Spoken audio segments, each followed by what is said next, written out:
à notre frère. Et quoi moto?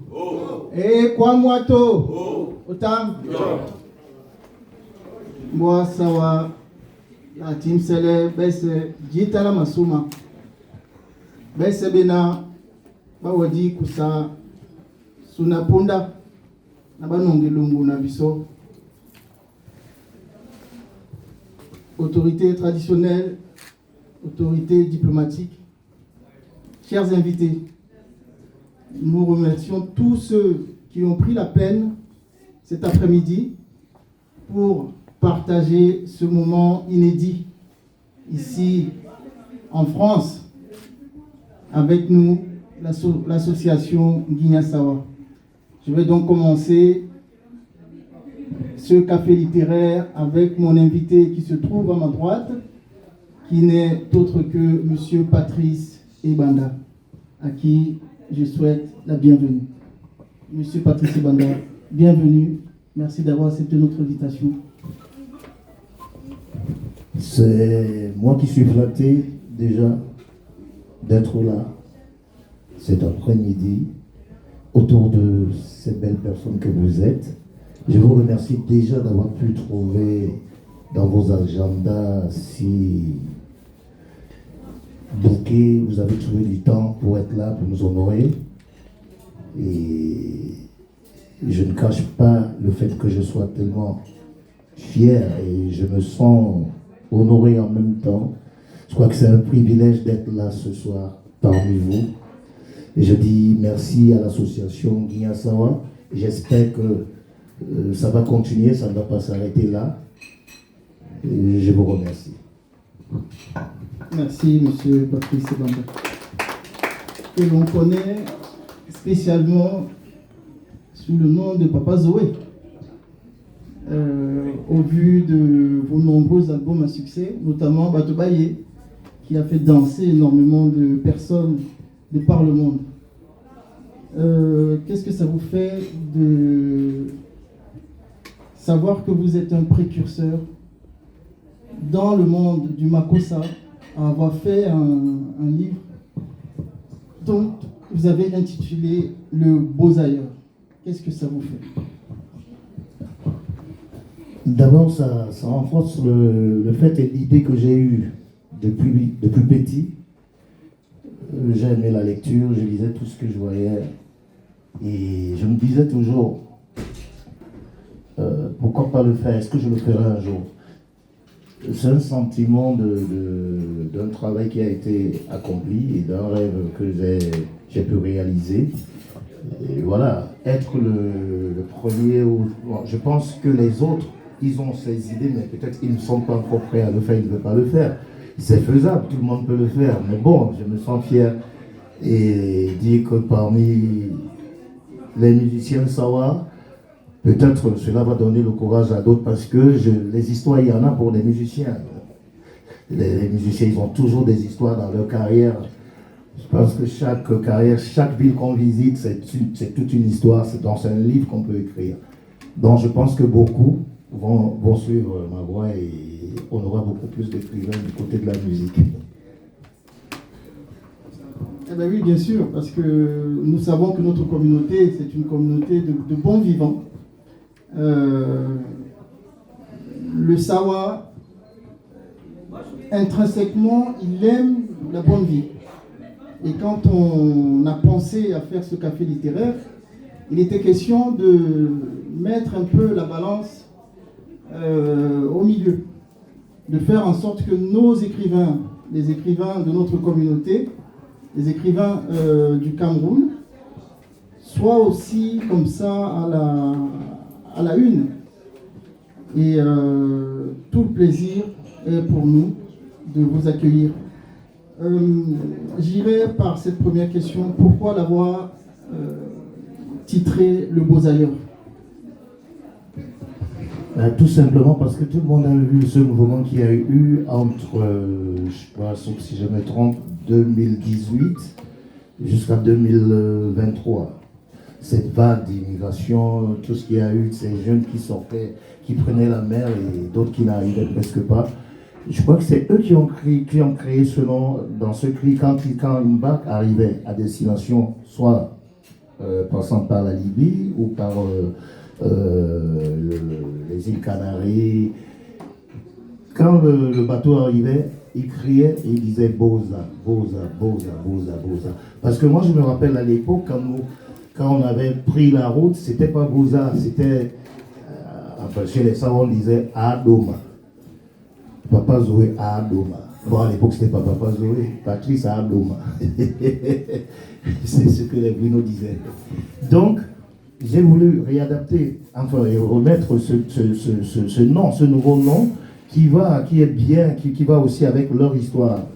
Tous ces jeunes-là, surtout en mémoire de tous ceux qui sont partis. Et je me suis dit, pourquoi je vais appeler mon livre tout simplement, le titre, ce sera tout simplement Boza, qui veut dire, en gros, l'immigration clandestine. Donc, tout simplement, c'est pour ça que j'ai choisi le Beaux-Ailleurs. Le Beaux-Ailleurs. Mais ça ne veut pas dire que j'ai rempli les conditions du Beaux-Ailleurs. Non, je ne les remplis pas parce que moi, je suis parti, je ne suis jamais arrivé. Il a fallu que je revienne et que je suive la voie normale pour être là aujourd'hui. Merci. Et comment est-ce que vous faites pour trouver du temps entre le monde de la musique et aujourd'hui l'écriture, quand on sait que pour l'écriture, il faut vraiment avoir un temps de repos, il faut se concentrer. Comment est-ce que vous faites pour trouver ce temps? Je dirais que si c'était un thème précis que j'aurais choisi pour un autre, enfin pour un livre, là ça parle de moi, de mon expérience personnelle et de ce que j'ai pu lire sur d'autres bouquins et ce que j'ai vu dans l'actu, soit à la télé. Donc c'était facile pour moi d'essayer de parler de moi-même et en prenant aussi quelques billes de tout ce qui se passait autour de moi. Donc c'est pas compliqué, peut-être monsieur le vice-consul nous expliquera plus tard. Mais moi, ça n'a pas été compliqué. Il a fallu juste que j'essaye de raconter mon histoire à moi. Et bon, voilà, donc c'est pas compliqué. Je trouve que écrire une chanson, c'est plus compliqué que écrire un livre. Ah, vous nous apprenez quelque chose ce soir. J'aurais dit que c'est plus difficile d'écrire que de chanter. Parce que beaucoup ne savent pas chanter. Moi, le premier, je ne sais pas chanter. Et parlant de ce livre que je rappelle, hein, c'est une biographie. Papa Zoé a écrit une grosse partie de sa vie qu'il a difficilement vécue lors de ses différents voyages. Mais Papa Zoé, moi, au regard de ce que j'ai lu dans ton livre, Papa Zoé a eu plutôt une enfance aisée, avec un papa très encadreur, qui avait un bon métier. Et qu'est-ce que un enfant comme toi, qui a vécu dans, je peux dire, l'opulence, entre guillemets, même si on connaît les difficultés qu'il y a dans nos pays, qu'est-ce qu'un enfant qui a vécu dans cette chaleur maternelle, parce que vous parlez de votre maman dans ce livre, comment est-ce que l'idée d'aller chercher la joie ou le bonheur ailleurs t'est venue? Je dirais déjà que mon papa était de ceux-là qui sont partis du village pour venir se chercher en ville. Et il a saisi des opportunités comme Yabassi, oui. Plus précisément à Niamtan, à 42 km de Yabassi Centre. Oui. Et à 17 km de Yini. Sauf si je me trompe. Voilà. Voilà. Donc ils étaient cette vague d'aventuriers qui arrivaient à Douala et ils ont compris comment ça marchait. C'était pas que c'était un intellectuel, non. Papa, il regardait, il savait saisir des opportunités et sur le coup, c'est quelqu'un qui savait où il allait. Et voilà, il ne voulait pas que ses enfants puissent souffrir. Et moi, je le rappelle, j'ai été fils unique pendant, je crois, 9 ans. J'ai été fils unique pendant 9 ans. Donc, je pense que j'ai tout ce qu'un jeune homme de cet âge pouvait avoir. J'ai eu la chance de l'avoir. Et vraiment, on ne manquait de rien. D'ailleurs, je vais vous raconter une anecdote. À l'époque, on vivait dans une maison en Carabote, mais on était parmi les 2 ou 3 maisons à Dedo qui avaient une télé vidéo. C'était rare à l'époque, il n'y avait pas encore de télévision. Et tout ça est arrivé par un truc banal. Mon papa m'envoie acheter du pain à midi. Et je préfère passer par une autre route, tout simplement parce que je sais que je vais passer par la fenêtre d'une autre famille qui était voisine chez qui pétrole. Et là, je sais que je vais lancer un coup d'œil par la fenêtre pour regarder un film pendant 2-3 minutes avant de continuer. Mais le film m'a emporté. Je me suis laissé emporter par le film et mon papa m'a trouvé là. Et vous imaginez la suite, c'est le fouet, c'est les oreilles qui chauffent. Et le soir, quand il est rentré du travail, il est revenu avec la télé et un VHS. Donc, alors pour revenir à votre question, quand je pars, je décide de partir, je peux dire en sorte que j'achetais mon ticket pour aller apprendre à souffrir.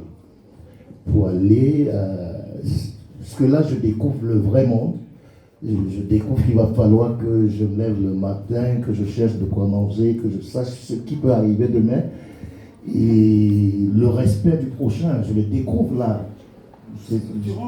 C'est durant le voyage que je découvre toutes ces choses, oui. Oui, c'est là où je découvre vraiment, j'apprends à vivre.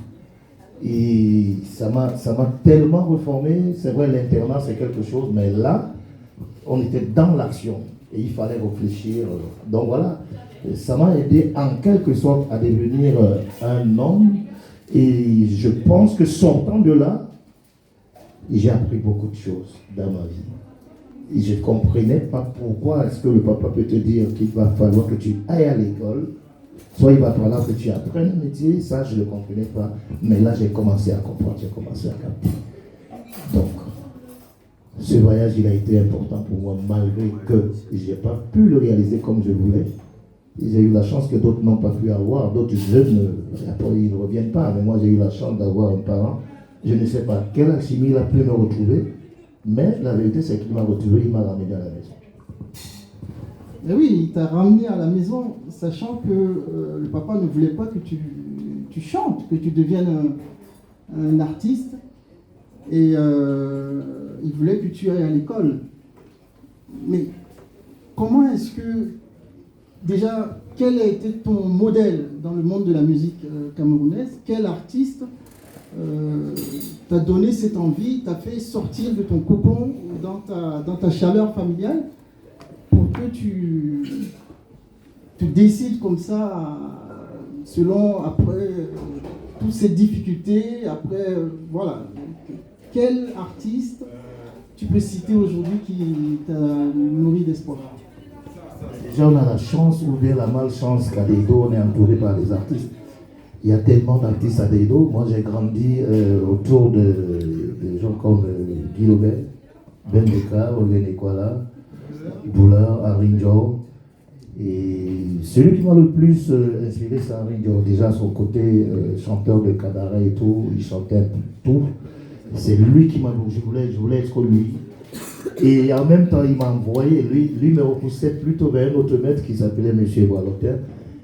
Et voilà, quand j'ai fait la rencontre de ce monsieur, ma vie a aussi changé musicalement parlant et j'ai appris à faire d'autres choses. Donc voilà. C'est très bien.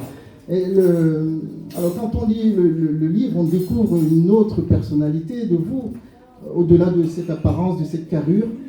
Moi, j'ai retenu que vous êtes plutôt un homme assez sensible et timide. Bon, je ne vais pas spoiler le livre, hein. Mais je vous invite vraiment à le lire parce que Papa Zoé que vous voyez ici, là, aussi grand, comme on dit chez nous, Kanjo. Hein, il est grand, costaud. Mais Papa Zoé est un homme très sensible. Et il parle beaucoup de sa maman. Cette mère que j'imagine, elle a pleuré, comme dit Nabel chantait dans sa chanson Nabela Nungoda Sawa. Naïo. Cette mère que tu as laissée pleurer à la maison. Et je rappelle que ma mère était issue d'un mariage polygamique. Elle était la deuxième femme. Et deuxième femme, vous savez tous, chez nous, les Bantous, quand on prend une deuxième femme, ça veut dire que la première n'arrive plus soit à faire des enfants, soit elle n'a même pas fait. Elle n'en a pas fait. Donc ma mère était là pour ça, faire des enfants. Bon ben, elle arrivait à 4, elle a dit, ça suffit, je peux plus, je suis pas là pour ça, c'est bon, hein, c'est ma dose. Donc ma mère, quand je suis parti, elle a créé un deuil à la maison. Elle a dit à mon père, si je ne revois pas mon fils, le deuil ne s'arrêtera pas. Donc, elle a fait qu'on appelle la décoration du deuil à la maison. Ses soeurs venaient, ses cousines, tous les soirs, comme dans une veillée normale. Et mon père, il n'en pouvait plus. Il s'est fait arnaquer à un moment par 3 ou 4 personnes. Mais je vous le dis, vous allez le lire dans le livre. Je ne sais pas comment ça s'est passé pour que mon père, qui n'avait pas mon adresse au Bénin, pour qu'il puisse me retrouver, oui, il n'avait pas mon adresse, je n'avais aucune adresse. Et moi, j'ai dit à mes amis, je leur ai dit, allons faire un tour à l'aéroport, parce qu'on peut rencontrer des filles là-bas qui pourront nous donner quelque chose pour manger et tout. Et quand on est arrivé à l'aéroport, il y avait une terrasse. Vous pouviez voir les gens descendre de l'avion. Et j'ai dit à mes amis, voilà mon père. Ils m'ont dit, toi tu nous as amenés, tu nous as amenés ici pour que ton père puisse nous récupérer et nous amener. Donc, mon père, il avait il avait fait une très très grande photo, mon portrait. Il était en train de discuter avec un flic. Oui, il savait que ça allait être difficile. Donc il est venu avec un grand portrait de moi. Et je suis allé voir un policier. Je lui ai dit, le monsieur qui est là, lui dit que la personne qu'il cherche, elle est dehors. Et il ne leur a même pas dit au revoir, il est ressorti. Quand il m'a retrouvé, donc mon père, pour me convaincre, il m'a dit, il m'a montré de l'argent, il m'a dit, je suis prêt à financer ton voyage, mais je te demande une seule chose. Rentre d'abord voir ta mère et tu iras là où tu veux. Et on est rentré. Vraiment, c'est émouvant, c'est très émouvant. Ce papa-là qui, pourtant, n'a pas été très, très tendre avec toi, mais ça n'excluait pas le fait que c'était un papa qui savait prendre soin de ses enfants. La preuve, il s'est déplacé, il est venu, il t'a cherché par tous les moyens, et il a ramené un sac d'argent pour te montrer que voilà, ce que tu vas chercher là-bas, qu'est-ce que tu vas chercher là-bas? Et d'ailleurs, j'aimerais te poser cette question parce que tu en parles dans ton livre justement. Tu as fait les arts, quand tu étais petit, tu as été inscrit au... Parce que tu racontes une anecdote où il y a eu des agresseurs qui sont venus, ils ont voulu vous prendre vos derniers sous et tu as mis un coup de tête à un. Deido, c'est un village qui a tout. Comme on le dit, quand on s'en sort à Deido, on peut s'en sortir n'importe où. Partout. Donc on a de tout là-bas. Et on avait un grand maître d'arts martiaux qui s'appelait Mexicain. Alors Mexicain, qui était un petit ami à ma grande sœur, m'a attiré vers lui pour m'apprendre des arts martiaux. Et c'est chez lui que je commence à apprendre le judo karaté. C'est lui que j'ai appris et ça m'a aidé quelque part. Quand nous on nous apprenait les arts, c'était pas pour se battre. C'était pour essayer de canaliser notre énergie.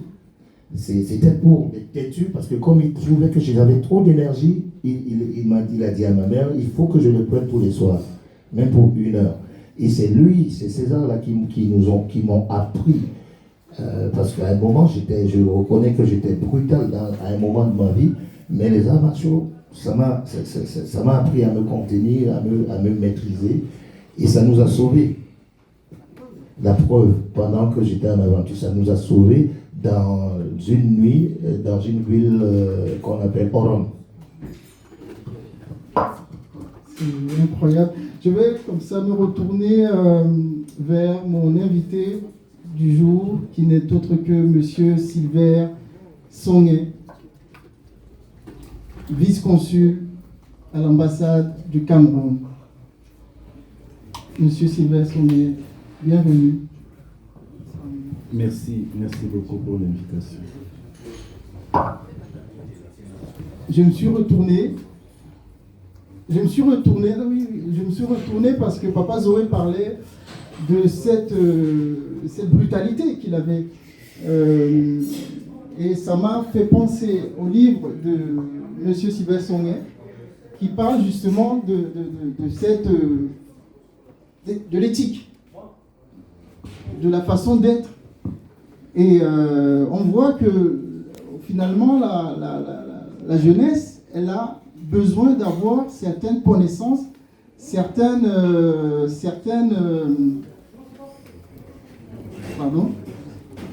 des valeurs, certaines valeurs pour arriver à se canaliser dans la vie. Monsieur le consul. Merci. Permettez-moi tout d'abord de dire merci aux autorités traditionnelles ici présentes. Merci aux collègues qui sont arrivés. Merci à l'association Niasawa qui a bien voulu organiser cette cérémonie. Merci surtout aux propriétaires de ces locaux qui ont bien voulu nous accorder cet espace pour la cérémonie de ce jour. Merci pour tous qui ont abandonné leurs activités de la journée pour venir assister, nous accompagner à cet événement. Merci une fois de plus. Comme vous le savez, Anne-Marie Berberis aimait à le dire, quand vous ne savez pas où vous allez, vous perdez facilement. Hubert Spencer aussi avait dit un jour que la chose la plus importante à savoir d'une chose quand on la cherche, c'est où elle se trouve. Je ne suis pas né ici en France et j'avais rendez-vous avec quelqu'un pour arriver ici. Mais, en tout cas, nous avions rendez-vous à 16h. Je suis arrivé à 16h moins 5. Mais j'ai fait le tour de cette ville. Je me suis retrouvé ici à 17h30 parce que je ne savais pas où j'allais. Les autorités traditionnelles vont certainement me corriger quand je vais dire ceci. Généralement, on dit, quand vous entrez dans une pirogue et vous trouvez les occupants en train de chanter, vous chantez comme ces occupants. Alors, le monde que nous sommes en train de consommer a été conçu d'une certaine façon. Et pour s'y adapter, il faut savoir ce qui a lieu. Voilà un peu ce qui nous a motivés à mettre en place cet ouvrage. Mais je pense qu'il y a... Voilà, c'est ça. Vous nous dites un mot par rapport à la fougue de Papa Zoé. Voilà. Elle a servi. Voilà, donc je dois d'abord dire que Papa Zoé, merci, parce que tu m'as fait danser. Tu m'as fait danser. Vous savez, je parlais du monde tout à l'heure, il est très petit ce monde. Je dois le dire humblement. Je ne pouvais pas imaginer qu'un jour on se retrouverait ici, Papa Zoé assis, moi assis, parce qu'il m'a fait danser. Et merci, il a vraiment du talent. Merci beaucoup. Merci.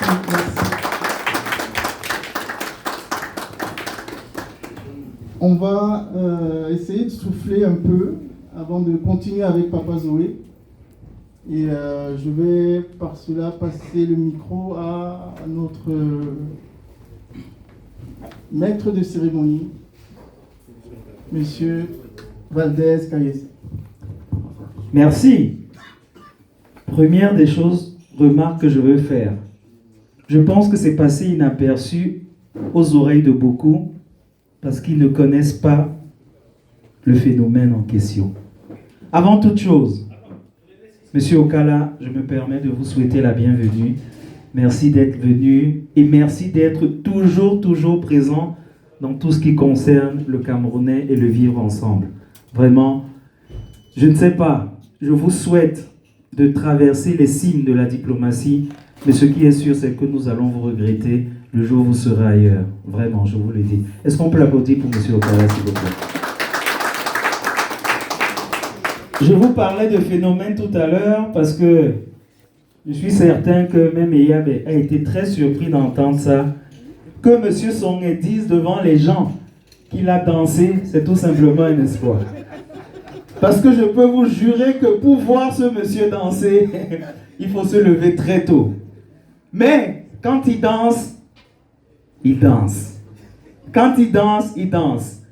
Alors Papa Zoé, je veux savoir comment tu as réussi à me faire danser, monsieur le vice-consul. Et je vais te relever un défi. Je veux que tu relèves un défi aujourd'hui. S'il te plaît, je te passe le micro. Fais-moi danser, monsieur le vice-consul.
Vous avez vu quand je vous parlais d'exploit, il a fallu insister. Ça, c'est Monsieur Sonnet. Et là, au moins, à ce niveau, le prochain café littéraire qu'on verra, vous verrez les talents de deux autres personnes qui sont là. On ne va pas faire ça aujourd'hui, Monsieur Okala, n'est-ce pas? Mais on mettra ça pour la prochaine fois. Alors, une fois de plus, merci d'être si nombreux pour ce bel événement. Et merci à toi, Horus, pour la façon dont tu es en train de diriger les choses. Papa Zoé, tout ce que je peux te dire, c'est que tu es en train de clouer le bec à pas mal de personnes dans la salle. Tu es vraiment au-dessus de l'image qu'on pensait. Et vraiment, c'est un bonheur de t'écouter et de t'entendre.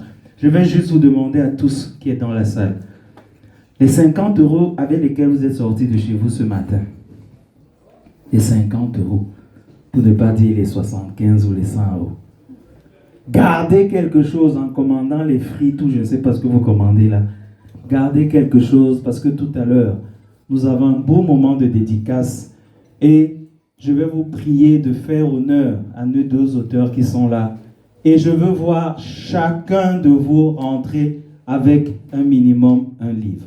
S'il vous plaît, je compte sur vous. Non, maman, ne mets pas les doigts sur la tête, ne me gratte pas la tête. on va contrôler à l'extérieur. Et je sais que je peux pouvoir compter sur vous. Tetenjo, s'il te plaît, viens à mes côtés, un petit intermède musical traditionnel et ensuite on repasse la parole à Monsieur Epeye Kola. Tetenjo.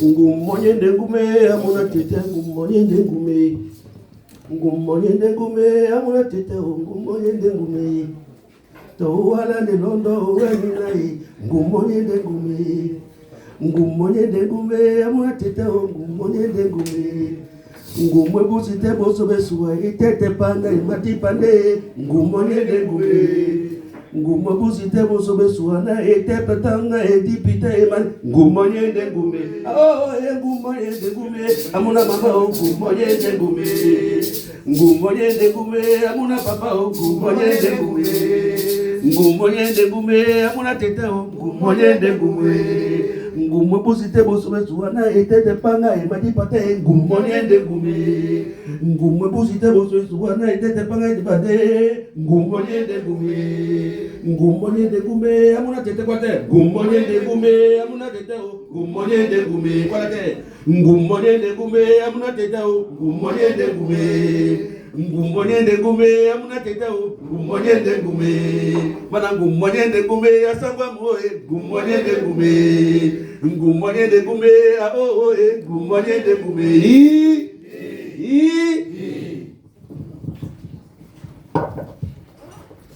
Tetenjo Pierre Bissot, Mabosso.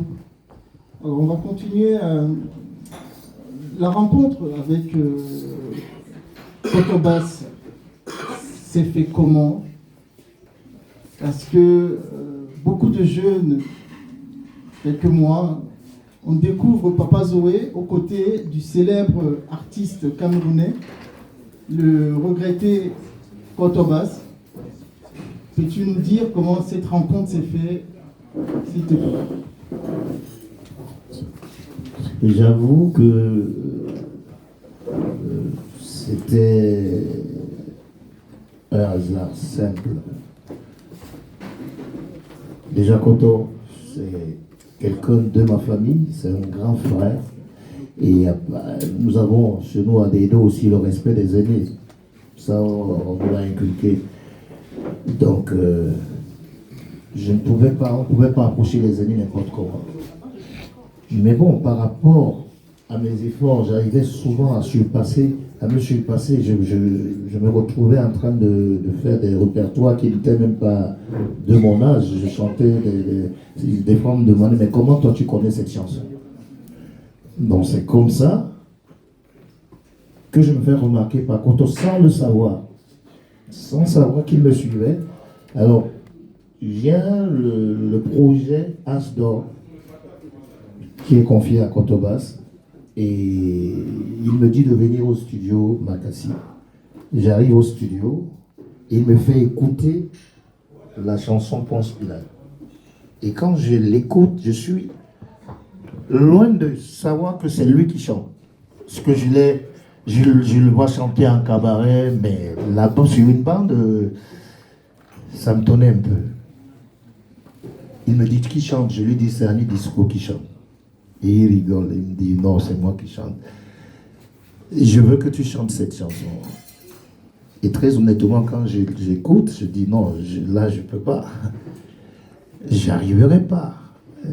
Les techniques de chant, les appoggiatures, tout ça là, tout ce qu'il fallait pour bien chanter, il y avait tout.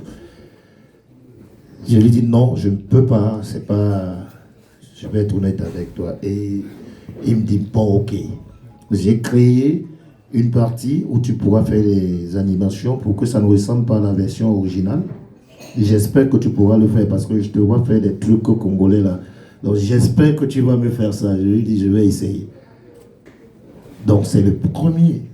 Et je crois, oui, j'ai fait un autre projet avec lui après. Oui, c'est le premier projet que je fais avec lui. Il me donne ma chance et je vais vous dire, c'est d'ailleurs le seul projet où le nom Papa Zoé est cité. Parce que j'ai eu beaucoup de noms avant d'être Papa Zoé. J'ai eu beaucoup de noms. Donc, c'est comme ça. C'est comme ça. Je ne savais pas que ce grand frère écoutait ce que je faisais. Je ne savais pas qu'il me suivait. Et il m'a choisi. Il y avait des Congolais au Cameroun, ils pouvaient appeler n'importe qui. Et il m'a choisi et voilà comment ça s'est passé. Oui, parce que ce que je n'ai pas dit avant de poser la question, justement, parce que Papa Zoé, n'ayant pas réussi à atteindre son objectif, qui était d'arriver en Europe, a plutôt, il n'a pas baissé les bras, mais il est retourné au Cameroun et a commencé à chanter dans les cabarets. Et d'ailleurs, je salue aussi notre frère Alain Girard, qui est avec nous, qui aussi est un chanteur, des cabarets aussi, mais aussi qui a sorti un album. Merci Alain Girard d'être avec nous. Donc, pour continuer, la rencontre se fait dans le cabaret, c'est ça, avec Kotobas. Oui, il me suivait dans les cabarets. Voilà, c'est ça. Et tout de suite, le succès, tu avais quand même eu un petit succès.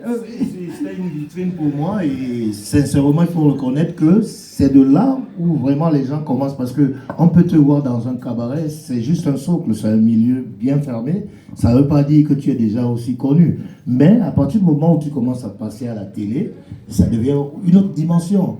Donc je reconnais que c'est par rapport, c'était une main tendue et vraiment il m'a beaucoup aidé à ce que je me retrouve là où je suis quelque part aujourd'hui parce que c'était mon identité. Quand j'étais en face de quelqu'un, il fallait dire que c'est moi qui fais. Donc vraiment je reconnais et je lui dirai toujours merci pour ça. Kotobas, nous regrettons mémoire.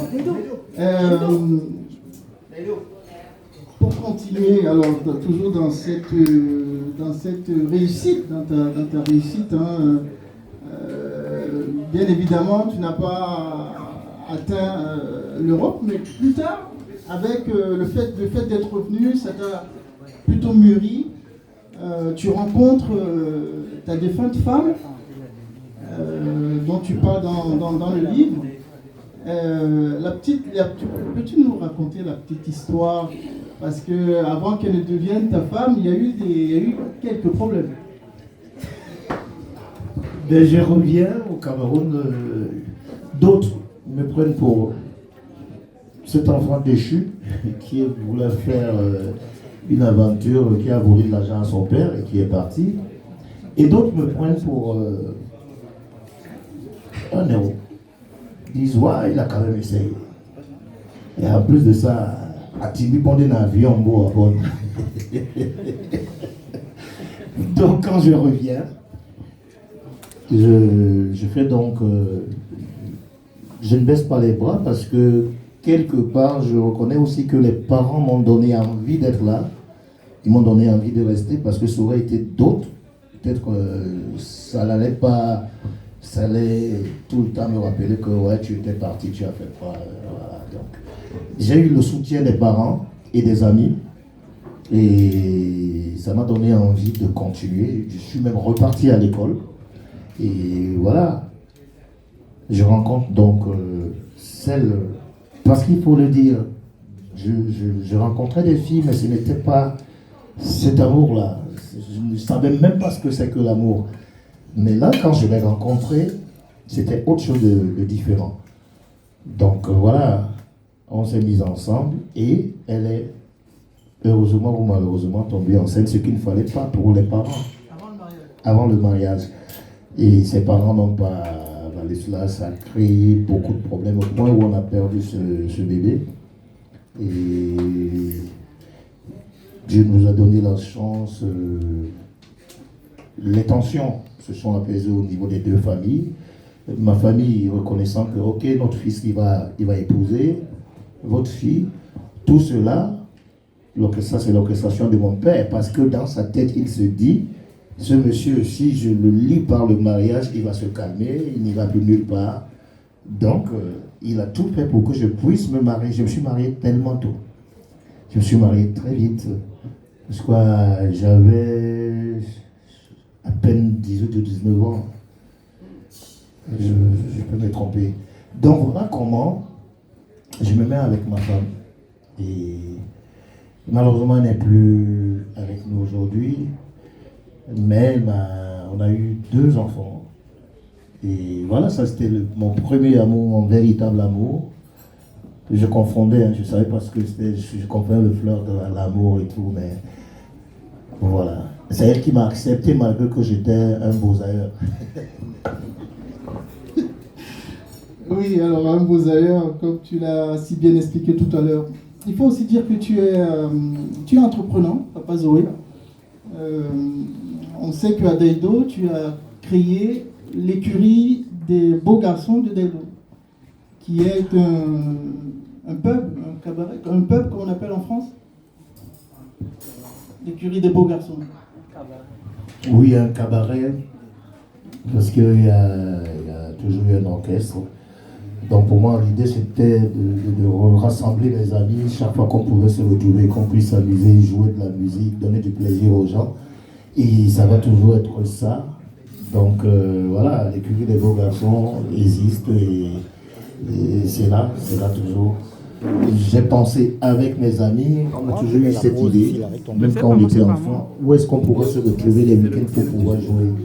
Et c'est ce qu'on essaie de faire. Et pour ceux qui ont eu la chance de passer par là, n'ont jamais. Tu sais comment il met la pause de son truc, c'est. Ils sortent toujours de là. Comment il met la pause ici? Contents.